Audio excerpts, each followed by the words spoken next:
Welcome everyone to Plastic Cards Podcast. Today we have a very special episode here. We have the founders of Vox Pop Games. We have Charles Yu and Marc Anthony Rodriguez. I appreciate you guys being on the show. Thanks for being here. It's an honor. Thank you very much, Alfonso. Thank you.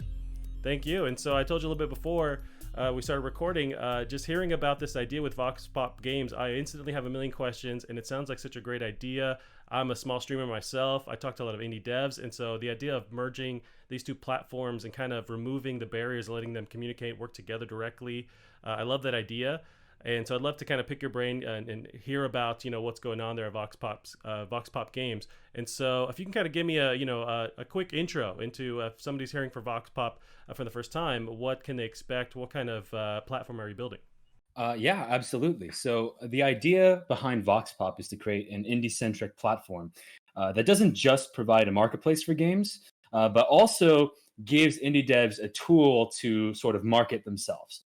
One of the biggest problems with independent games is just the complete lack of any kind of marketing budget. Many indie devs are solo devs, even small studios don't really have the kind of advertising money that big studios would typically use. And so what we really wanted to do was create a way that independent developers could market by leveraging their future earnings as opposed to money they may not have in their pocket at the moment. And the way we arrived at doing that was creating a profit sharing system. The way this works is every developer designates a percentage of their sale, which will go to user incentives, right?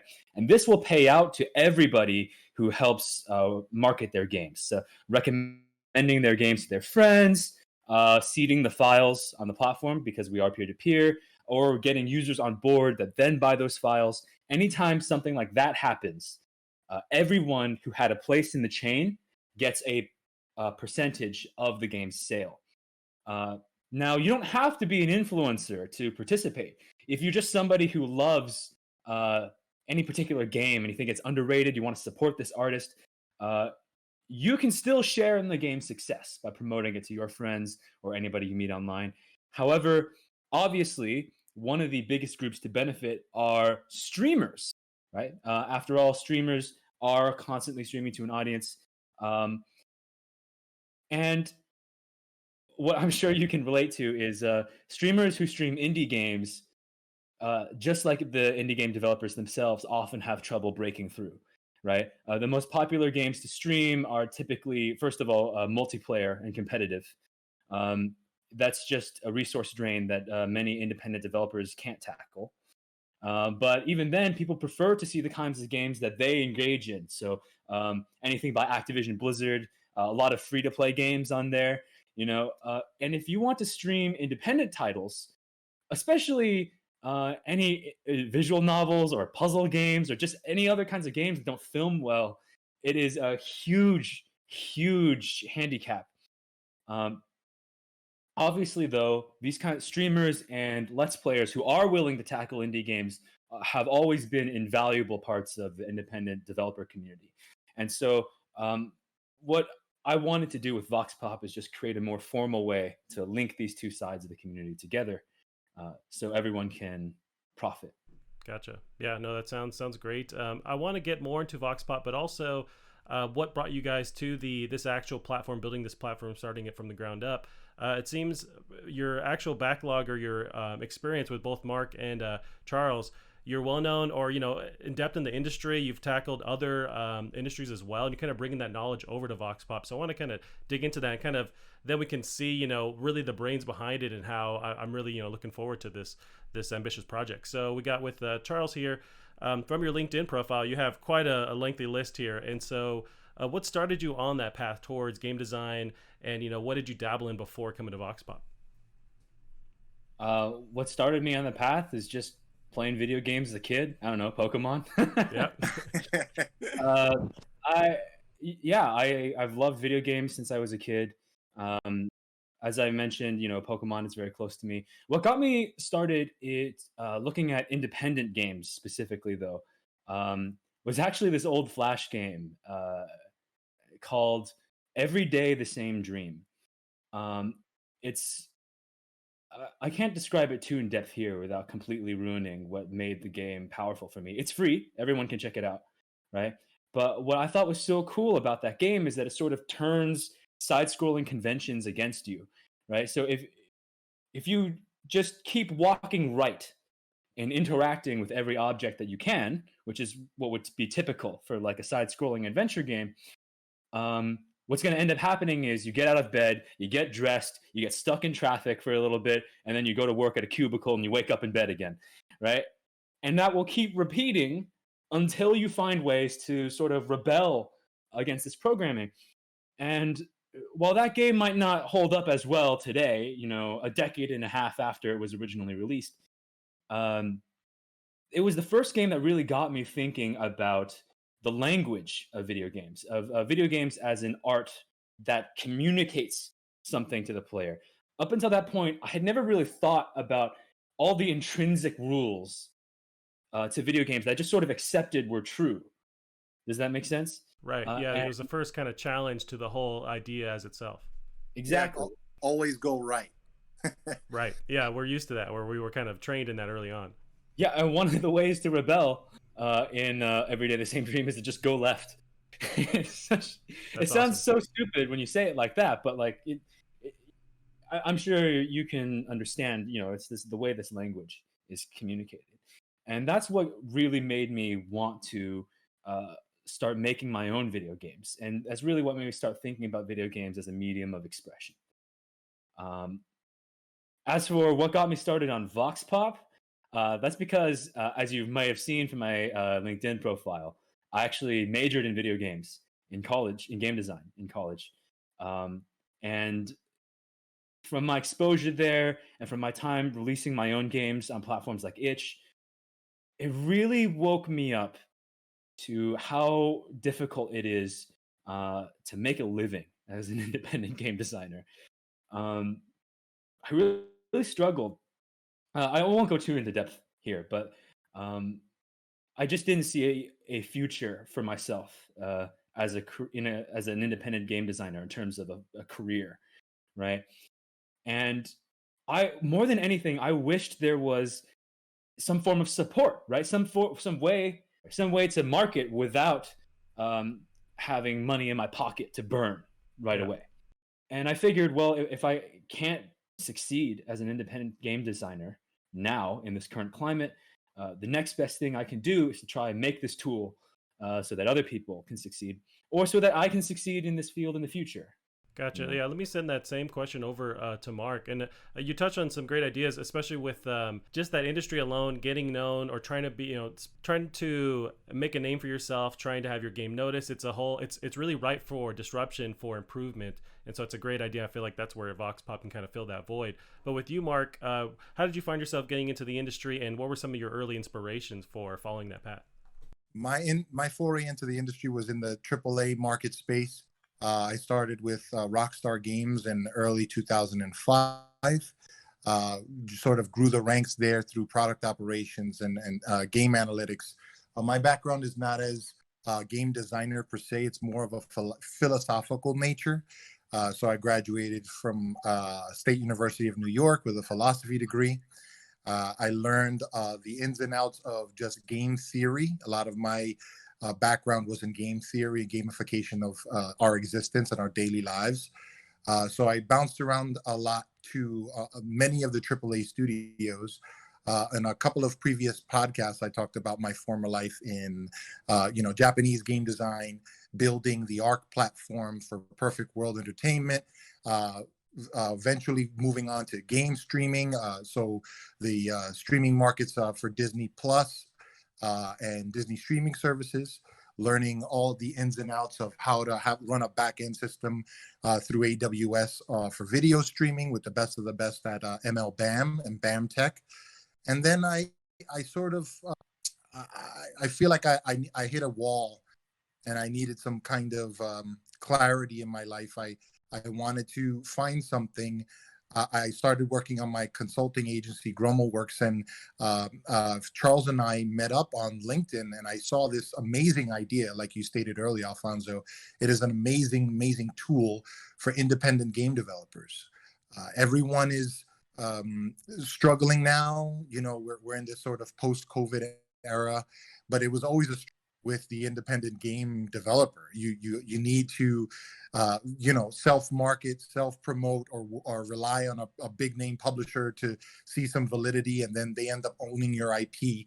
What we're trying to do here is unlike anything else. So I pretty much signed on automatically and told Charles, like, this is the next phase in my career. If there's anything that I can do with my vast experience in AAA marketing, it's let you know that we're never going to follow those tropes, specifically with our marketing and our everything that we have to do. We have to do something out of the box. And just this client is completely out of the box and completely new and a little bit innovative, I feel. Yeah, that's pretty much my go-to and where we're coming from. I know that everything that is built for AAA is from the ground up, taken from independent games in one way, shape, or form. So I don't want us to have these ideas that Charles had so eloquently explained, these tropes in independent games go unnoticed and go unseen. They need to have the attention, the market share.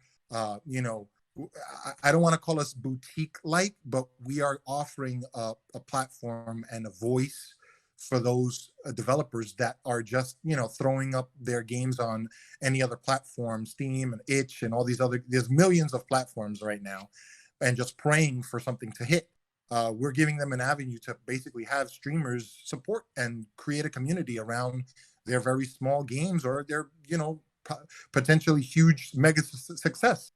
And one thing that I feel Mark may have glossed over is that he's bringing immense experience to the table. Grummo Works was a talent discovery company for independent game designers. So he's actually been in the scene, both the indie scene, the AAA scene. He's gone through launching a whole other platform. And so I think Mark is the perfect partner I could have ever asked for. Yeah, I was trying to be a little bit humble in my speech, right? But my deal here is to support the community, do community outreach as best we can. We have an amazing team with Vox Pop Holly Welch, and Alicia Augustine, Vox Pop Alici. Charles and I are really, we're a lean, mean fighting machine, and we're trying to launch this startup client into this new world. One thing I think you noticed earlier as well is that after college I went to work at a venture capitalist firm, Danhua Venture Capital, DHVC. And the reason I went to do that, the way I saw it, it wasn't a turn away from game design. As I mentioned to you, I didn't really see a future for myself as a game designer. And I knew I had to make some sort of tool, if not for everyone else, then at least for myself. And I figured, well, what's going to be necessary is funding. If I want to start a company, I'm going to have to try and get funding. And so I joined DHVC to try and get a look at how venture capital firms sort of operate behind the scenes. And I think that really gave me a lot of insight, not just in sort of speaking to investors, but also what's important to consider when starting a business. Because, at the end of the day, we do need to keep running. Yeah, that was my initial intention, was to kind of parlay into the venture capitalism part of it, because I feel like that's a strong starting point to really have that understanding as a company. I mean, it's a lot to get people to sign on board, but to trust the fact that you have that experience, you have that knowledge, I think you're bringing something really unique to the table. Mm-hmm. Now, with that was another thought I had, was along your experience with both of you, did you see that at one point did you see that kind of like that void open up to for disruption, for building something new and kind of filling that void with Vox Pop? The way I see it, the void has sort of just been unfilled for a really long time. I mean, look, when people write about how indie games were booming in the late 2000s and early 10s, right? And they look at games like Braid, and Yet It Moves, these huge like breakout successes. They're really overlooking the fact that the majority of indie games weren't breakout successes, right? Even now, we still have occasional breakout successes. Games will go viral, There's a fluke hit like the Untitled Goose Game or Getting Over It, right? It's just something that instantly captures the public imagination, but really, it's not consistent. If you want to make a living making video games, it's indie games, right? It's actually quite tough. Even indie game designers who've had a huge, big success often have trouble making follow-up successes. Daisuke Amaya, the man who designed Cave Story, has actually made, I think, about 5 games since, the most recent one being Caro Story. But the only thing that makes him any money is remakes of Cave Story. Mm. On ports. So they port Cave Story to a new platform, re-release it every once in a while, because none of his other games have ever captured the public imagination quite the same way. And this is someone who had a huge success, right? So the way I see it, it wasn't so much that something changed about the market that really created this gap. It's more like the gap was never quite addressed. And it's not something that a lot of people who haven't tried to make a living making indie games would have really noticed. This is more about the content creation. So we look at the community and we're saying this is about content creation for streamers, for game designers, developers, for content creators who chop up videos and play let's plays on YouTube, for Twitch streamers, live Twitch streamers. We're looking at it from a perspective of the content is a waterfall, and it's an endless waterfall of things, and you're vying for the attention of everyone every second of every moment of every day. What we're doing now is trying to sort of navigate that water in a very small canoe with a very lean team, and make sure that the content that we're curating is boutique and wholly unique to what we're trying to accomplish with the overall platform. It's just sharing artistry to as many people as possible in as many ways as possible. Go ahead, Charles. Sorry. Following from that thought, actually, I will say, while I believe the problem, to a greater or lesser extent, has actually really been there for as long as small content creators have existed on the internet, right? I will say what really made me aware of it was when in high school and college I started seeing more and more small YouTubers and small streamers talk about how much they're struggling to keep their channels afloat, right? And the rise of platforms like Patreon and Ko-fi, which really showed me that a lot people want to support the artists that they enjoy. I really see it as a way we can bolster each other as well, right? Because I talked earlier about content creators being able to share in the games they promote, but that's because a lot of indie game devs who are new, they might be a little, I don't want to say naive, but they might say like, oh, why do I gotta pay you to play my game? That's it feels unnatural. Like, are you selling out? Like, do you not care? Right? But I'm sure it's not about that, right? You got bills to pay too. Your equipment costs money. You got to keep your channel running somehow, and indie devs got to promote somehow, and that's really where this comes from. The middle of the Venn diagram is exactly where Vox Pop fits.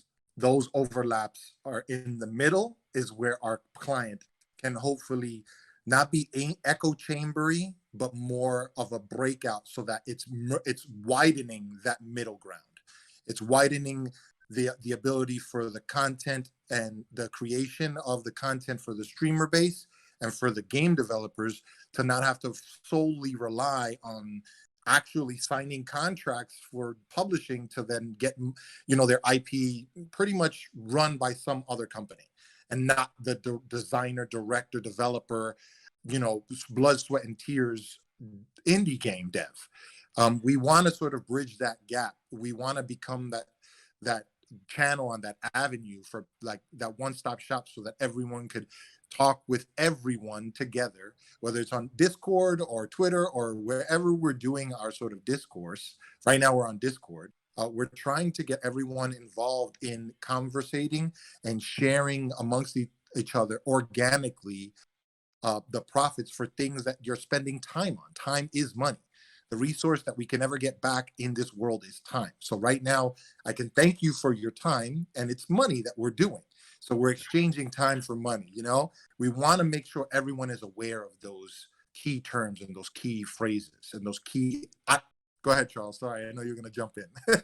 No, I was just going to say, speaking of time, we've taken a lot of your time on this question, so let's keep going.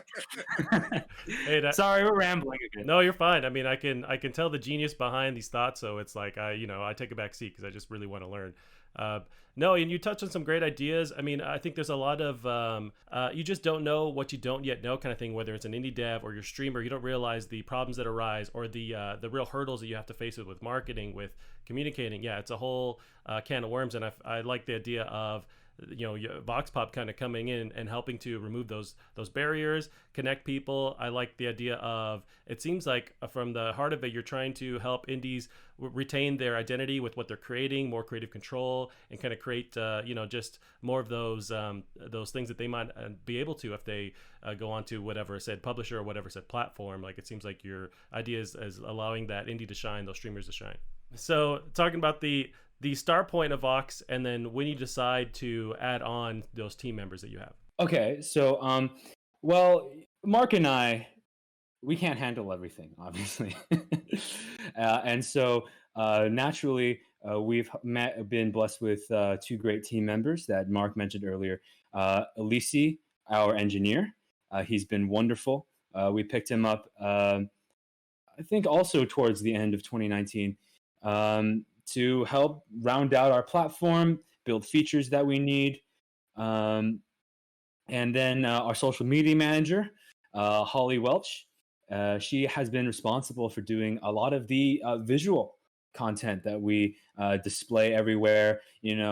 She's helped manage our blog on our website, as well as all of our socials, Facebook, Twitter, Reddit. Both of them are incredibly passionate for the space, incredibly talented, and incredibly hardworking, and we're pleased to have them. What are some of those challenges that you knew you'd have to face, and how did you start to tackle those with starting Vox Pop? Challenges that we knew we'd have to face. Finding ways to get the message out there, right?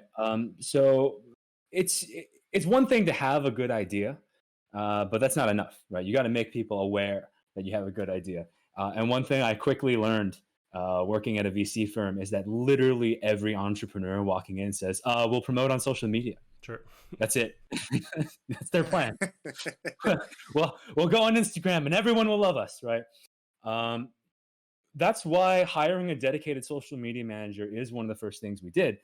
On the face of it, you might say, well, you don't necessarily need a social media manager. Everyone kind of uses Facebook and Twitter and Insta, right? Like you wouldn't necessarily think of that as being one of the most critical roles that you need a team member for. But I'll be honest with you, I've always been kind of an introvert, and I don't fully understand all of the workings and rules, sort of the unspoken rules on various social media platforms. That's why I'm so thankful to have Holly. And she, Marc, and I, we can bounce ideas off of each other on how to promote, various promotions that we're running. In fact, it was her idea to run the games giveaway that we're doing right now. Everyone who signs up for our beta has a chance to win one of 3 amazing independent games. But so promoting on social media is one of the challenges I always knew we'd have to face. These are just kind of sort of the business challenges, right? That we foresaw in advance. I know they might seem a little boring compared to the big picture stuff. Sure. Big picture, yeah. I will say that I could also talk a little bit about how the pandemic has sort of affected us. Yeah. If you'd like to hear about that. Thankfully, no one on our team has been sick. But that does not mean we haven't been impacted by COVID-19 as well. Because one thing we noticed was that the support infrastructure kind of broke down. So a lot of the services that we depend on to release didn't quite work the same way, especially customer support for these companies. Often some of them have shut down their customer support lines entirely, Mm, and a lot of times we still haven't gotten a response out of PayPal, really well. right? So these payment services like PayPal and Square, and our web hosting like AWS, and all the other small services that we use that's necessary for our company to build, um, things have broken down a little bit. A lot of the review processes have slowed down. Customer support sometimes isn't there, and combine this with the fact that news about COVID-19 has also flooded everyone's feeds. Sure. Right, it's so much harder to get people's attention uh, in this this space when the information economy is sort of dominated by the platform. Uh, these are all the things that I think a lot of people probably wouldn't even consider when they talk about how businesses have been impacted by COVID-19. But as a small business, we don't have reserves like big companies do, and we do rely on a lot of this infrastructure that big companies can afford to ignore. And so we have been slowed down, even though nobody, thank God, on our team has fallen sick. Yeah, we've had to postpone. Charles did a great blog write up of we moved our date from 420. We're still floating. We're not going to be able to give any idea or timelines because everything is a day by day, just like the rest of the world. We Yes, are sadly, as I mentioned. Oh, pardon. No, we are targeting things internally, but in the worst case scenario that we can do, or the worst thing we can do again, is announce and then blow that date because of some extra, circumstance that is completely out of our control. This postponement from April 20th was a we were working up until the 11th hour to get this thing out, but it would have been unfair for our community, our users, our streamers, our developer partners, the indie game devs that we're so often trying to tout as this is what we're here to support you, and then we can't because of X. Right. So that was a crazy thing. So go ahead, Charles. If I may go on another minor tangent, Oh, yeah, I'll go keep for it it. short, I promise. Go, yeah. The pandemic, though, I think has also reinforced to me how important it is for indie devs to have a tool to market themselves like this. There's a lot of articles written about how spending on video games has increased in the pandemic, how people are playing more video games, buying more video games. But one thing you'll notice pretty much across the board is it's big games. It's Animal Crossing, it's Doom, it's games that have huge marketing dollars behind them, that oftentimes games that were already popular, or anticipated rather, because they hadn't released yet, before the pandemic happened. If you're a small independent creator and you're coming out now, like you want it to ship now, there's no way you can compete with that. People are buying games they've already heard of because the pandemic has crowded out all the other messaging. And how do you compete with, as soon as you open any game feed, any Facebook page, any Instagram, any social media page, and Animal not Crossing memes, Yeah. just it just all the way down. and also COVID-19 updates. So it's becoming like its own, I guess, advertising vector. It's an advertising vector that no one was ready for, and no one could honestly compete with. You're not going to compete with death, and you're not going to compete with Animal Crossing. So it's the new Death and Taxes, basically.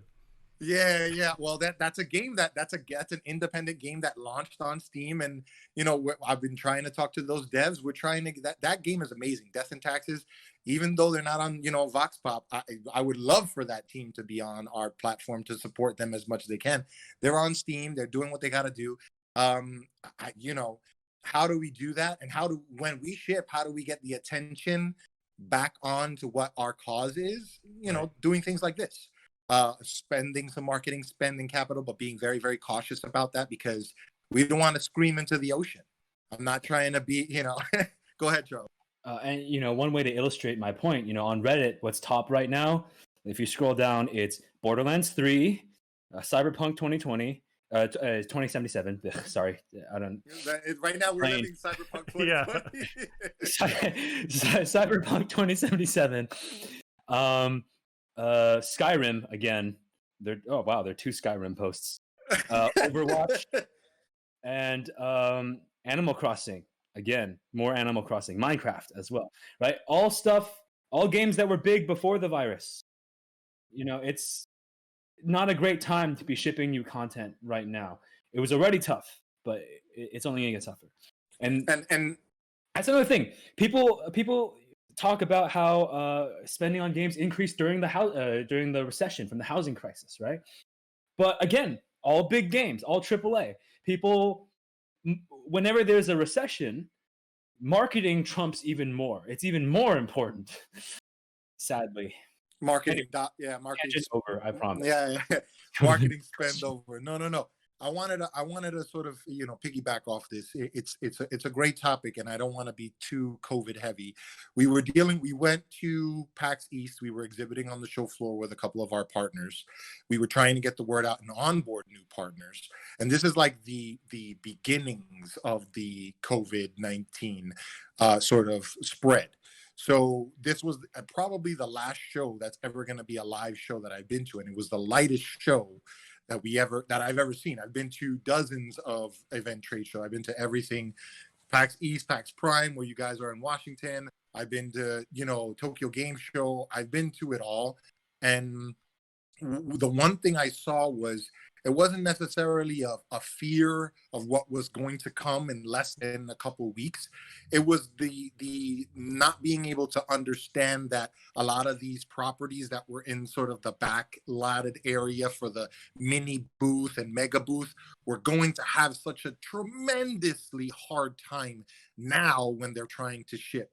So now we're talking to people that we were talking to a couple of months ago, like everything was hunky dory, and they are like have return times of not being able to get to an email for 3 to 4 weeks. Like I'm hitting auto reply messages just for regular life, not for partnership, just for, hey, how are you doing? How's your family? How are your kids? I dealt with something my wife and I lost our son during not COVID related, but we lost our son. My wife miscarried at 5 months. Our son Leandro, just getting normal life normalcy back, to try and have his memory. And my son that's here just celebrated his 3rd birthday a couple days ago. Just trying to get normalcy in our lives. I wanted to talk about just what have we been playing. What have you been playing, Alfonso? What have you been doing? How have you been doing? Just give us some overlay just so we could have a dialogue of how you have been and how this has sort of affected you. As far as on my end, and I appreciate you talking about that. I really that sounds terrible, and I'm sorry for for your loss, and that sounds extremely heavy. And that once again, why I appreciate you guys taking the time out of your lives to talk to me in the first place. I share the same sentiments where it's COVID taking over everything, and really that's where games kind of shine. You can kind of tear away from some of the realities and spend your time in games and online communities. I mean, I'm the same boat where I'm just trying to play more and play online more and also conversate more. I mean, with me, really, I've been playing a lot of City Skylines. That's kind of my jam, is just like getting lost in those sims. I love that kind of thing. But yeah, and you touch on some great points where when you're an indie trying to branch out, I mean, whether or not this stuff is happening with COVID, it's already hard enough to get your game out there. And so that's really the benefit, I imagine, with joining with something like Vox Pop, where they can help take over that that weight of just kind of, because you're right, you're screaming into a void. But if you can have some kind of help, and those industry connections and helping you build that market, because it's hard to get out there.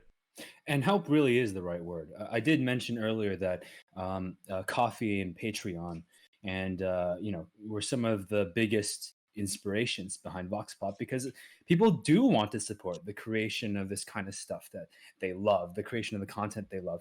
And I really just saw this platform as a way that everyone can participate. Yeah, I agree. And especially, I think there's a huge demand for, I want to say that's why streaming has taken, streamers and personalities have skyrocketed, because people see the face, they see the personality, and they connect with that. And I want more indies to kind of take charge as well. I want to see indies behind the screen. I want to see what they've gone through, talk to them. I feel like people also want that connection, and that helps to build their trust in supporting them and funding a project and being on board, is seeing that person, and seeing the blood, sweat, and tears behind a project like that. And that's the another thing that I hope Vox Pop can accomplish is, I know that a number of streamers have spoken about feeling like they've been pigeonholed into doing certain things, or like having some online or not even just streamers, but like I noticed it with less players and streamers because I'm a gamer, obviously. But a lot of online personalities have spoken about feeling like there's this sort of invisible pressure to become what they're not. Mm. It's the only way to stay viable, to win new viewers, right? I hope that we can create a system where it becomes possible to do the things you love and not just be forced to chase trends because that's the only way to stay relevant. Gotcha. And we have a bunch of tools. I know Charles was sort of I guess tiptoeing around it in a odd sense with Patreon and Coffee. We're trying to do something inherently within our platform. So we announced it a couple podcasts ago about the micro investment engine. I wanted Charles to just touch on that a little bit before we just switch topics real quick. Charles, go ahead. Okay, so another aspect of what I was saying in trying to share in a game success is I wanted to create a better form of crowdfunding. Kickstarter isn't like dead or anything like that, but when it comes to kickstarting a game, you really better have like an audience already, or it's not going to work out. This is understandable because I don't have the statistics on hand, sadly, but it was crazy high. It was something like 80% of games that meet their fundraising goals on Kickstarter never get finished. And in addition to that, right? I don't think that's obviously gamers have lost faith because of that, but I don't think that's necessarily developer malice or greed or anything like that, right? Because it's what a lot of people, a lot of developers too, especially, don't realize is that every single tier you introduce, you're introducing more work for yourself. And that the reward tier itself, the work that you have to do to reach these like goals on Patreon and on Kickstarter, right, are themselves cost you money and time, and you'll get to a point where you're making back less than it costs to do the thing, right? So that's assuming you even have the skill set to do it. So, like, let's say I'm making a game, right? I'm a game designer, and maybe I'm a great game designer. Do I have the skill set to design merchandise, to manufacture that merchandise? How am I going to ship it to everybody, right? Even if I do nothing but promise in-game bonuses, I still have to make those in-game bonuses. Yeah. Let's say, there's I say, okay, you pledge me $100 and I will make you an NPC in this game. You got to model that NPC. Maybe you got to voice it, right? You got to script it to do something. Probably nobody wants an NPC that just stands around and does nothing. Right? Hanging out in the corner of the fake world. Right. A lot of extra work. So people end up introducing all this extra work to themselves. They end up expanding the scope of the game beyond what they're able to tackle. It breaks the game and it breaks their trust, people's trust in your game. I want to create a way that you can fundraise without having to introduce all this extra stuff to you, right? But consumers also want something more tangible than just your promise, right? Right. And so that's the idea behind the micro investment engine. Basically, it's the developers can sell, to draw an analogy, they can sell stock in their games. And everybody who's purchased a share of this game by donating, every time that game sells, they get a portion of the game's sale directly, right? Now, this does two things. One, it creates a way to fund the production of your game for the developer. It creates a way to fund the production of your game that doesn't introduce extra workload and doesn't necessarily require that you have a huge pre-existing audience. Obviously, a huge pre-existing audience would be a huge benefit. But the way we'd have it set it up is there would be essentially a market view. So even if you have no audience, there's still visibility. Now, obviously not guaranteed. Visibility doesn't equal success, but you're at least visible somewhere, right? For the consumer, it allows them another opportunity to share in the game's success, to be part of that success story, right? Because now you're invested in the game doing well. And when the game does well, you do well as well. And two, it provides some measure of accountability because now you also control part of the game's revenue. And they really don't make money if you don't make money. just to finalize a little bit more of what Charles was saying, what I was mentioning about the sort of stock market within the stock market of the Steam cards and stuff like that. It's not exactly like that. The micro investment engine is a way for users to get a sense of, like you said, ownership. If someone is buying a share in this, they're going to automatically want to promote that game. Right. It's another marketing share. It's actually a marketing share more than an ownership share. So you're like, hey, look at this awesome game that I invested in this three guys in Idaho, or some one guy in the middle of France, or just any.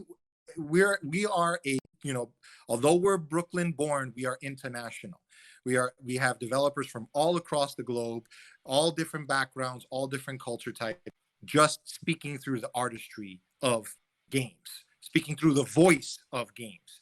And we want that voice to be as strong as ever. And money talks, and BS walks. And what we're trying to do is make sure that we're able to provide the vision and the foresight of, hey, we want this to be, all of the platform partners that we have now will continue to get revenue and continue to get shine, as long as they're with us, as long as we're partnering. And even after, like I said, I was promoting a game that's not even on our platform. We want games to succeed just in general, because if they succeed, the industry succeeds, the community succeeds. Charles, go ahead. Sorry. One thing I want to clarify, we're not trying to promise that somebody with no audience and no show or anything like that can somehow become rich just off of this. We're not advertising a get rich quick scheme, but this is a way to share in the success and to take a piece, just enough to be worth your time to promote. Does that make sense? So we're not trying to say, quit your day job, just invest in indie games, right? If you're a streamer, that might be possible because you have an audience, right? But if you're, a regular gamer, you're probably not going to be able to make this your living, but you can make a little bit more money. You can put it towards your next game, or you can just put it towards, your next meal, right? It's just a little bit of extra money so that it's worth your time to support the things you love. That's what it is, really. Gotcha. Rather than just waiting for a code to show up after 3 years of development and then forgetting all about it and having it buried in your list. That's the thing. Yeah, I mean, you touch on some great ideas, and I remember hearing this same kind of stuff with Kickstarter becoming so popular, is that there's just not ownership, but it's like you kind of trust the developers in whatever state to actually develop the game in the first place, to take whatever millions of dollars potentially they earn, and to there's a promise there to hopefully you get back what you put your money towards. And yeah, you get a copy of the game, but there's also, I love the idea of some kind of percentage ownership over what's being made, and that helps that community back and forth. You mentioned with streamers having a little bit more of a way to make money, just promoting that game in the first place, and then it goes back and forth. It's a great idea, and I feel like that's something Kickstarter, those kind of companies were lacking, in that they just didn't have that option, that ability. And following, that, it's I imagine that maybe you have a number of viewers who are reticent to donate, because they feel like they'll get nothing. But if they can buy a game and support you at the same time, they might be more willing to do that. Yeah, and so one aspect is really, merging with Vox Pop, the streaming side of it and then the developing side of it.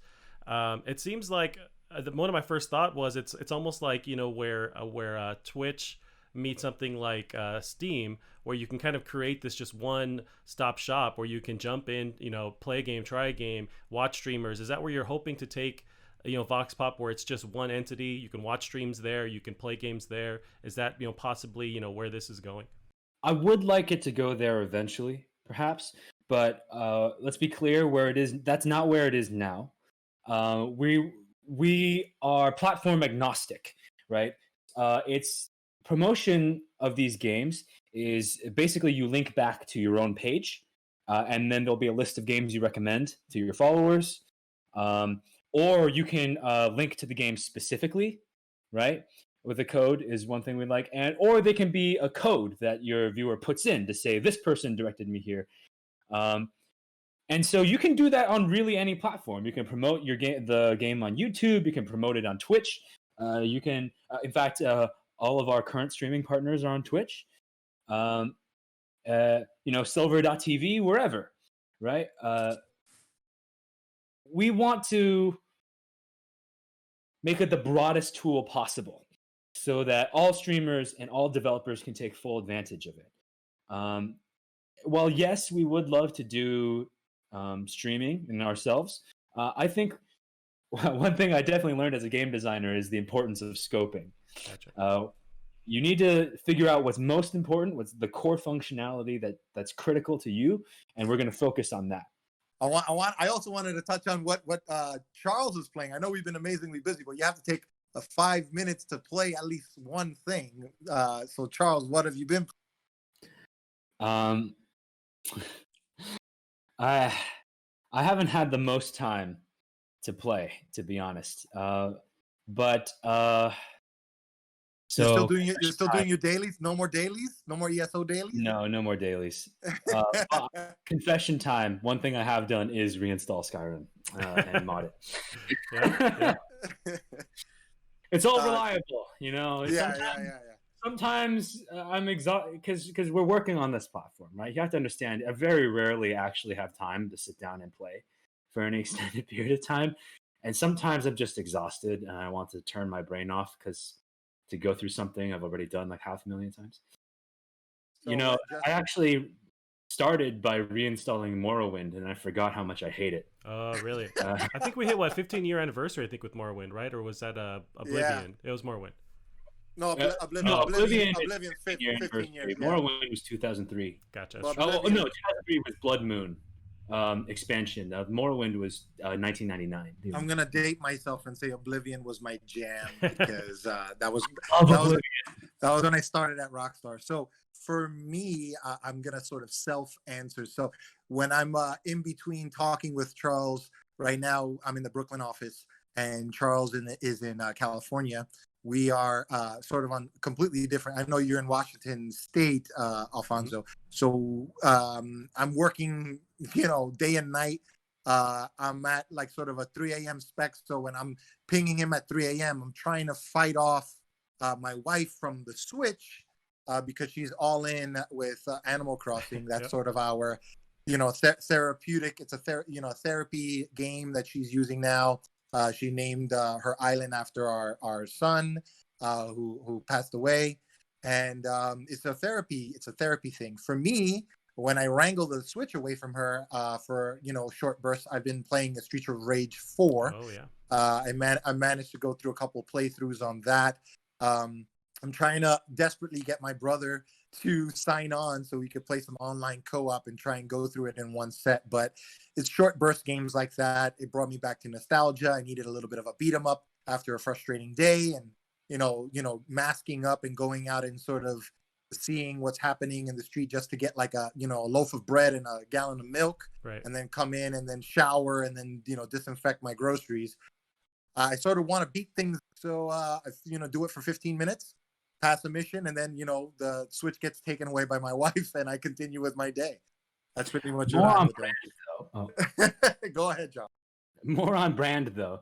The most recent indie game that I played, which I absolutely love and everyone should play it, is Baba Is You. Oh, yeah. I tried that. It's very hard. Yeah, it's great. I love games puzzle games are so hard to design.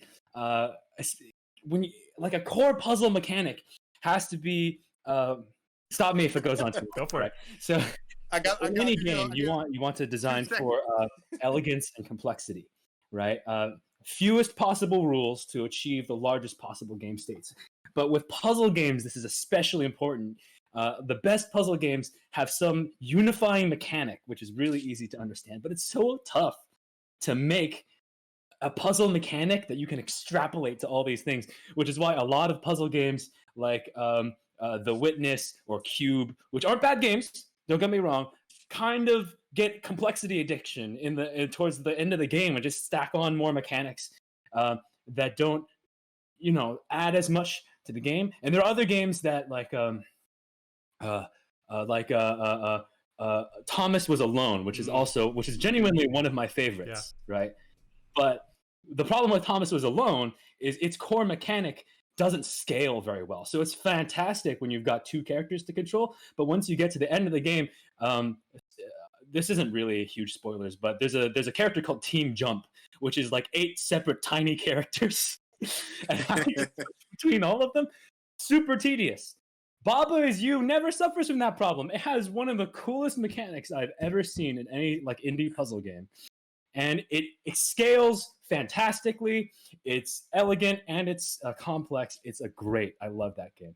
I got it on itch, but it's actually on Switch now. Yeah. So it's probably on Steam too. I haven't actually checked, Yeah, but it is. I feel like it should be on Steam. It should be on Vox Pop. Someday. Yes, But, one but day. yeah, soon. Baba Is You is amazing, and you should play it. I agree. I think I tapped out pretty early, and then I keep coming back to it and try and rework the puzzles. It's a great idea. I love. It's almost like it's not really coding, but it's like you're developing the rules within the game, and that's how the game functions. It's hard to explain, but it's very unique, and I love that. I love these indie devs, taking these chances and seeking out these just complete changes on the whole idea. And I feel like with Vox, are you guys trying to look for these more unique ideas? Are you really branching out to a huge umbrella of different indies, or you're seeking out those more unique ideas? We want to branch out to as many people as we can. Obviously, one of our main goals in doing this is supporting the growth of new weird ideas that don't necessarily have broad mass market appeal, right? But even games that are what you would call more, I don't know, traditional, or that follow more of a formula, even those games have value as well. We're not trying to be elitists here, you know. It's easy to look at a game like Dead Cells, right, and say like, oh, okay, this game is just like Rogue Legacy with fewer procedural or with more procedural elements, right? And say, it's just a ripoff. But the game itself does a number of things that are worth promoting. It's got an amazing art style. From an audiovisual feedback standpoint, the game feel, it's amazing, right? And the game is tuned differently. So even though when you break it down to its core aspects, okay, sure, it shares similarities with other games. That doesn't mean it's not a good game. Doesn't mean it's not worth promoting, right? So yes, we are trying to. The main group of people that we definitely want to help out is people who have these kinds of weird ideas that are tough to explain, that don't necessarily film super well, and that don't have mass market appeal. That doesn't mean we're trying to turn up our noses at devs that just want to take an existing idea and make it better. Yeah, so the sampling platter for anyone would be our signups.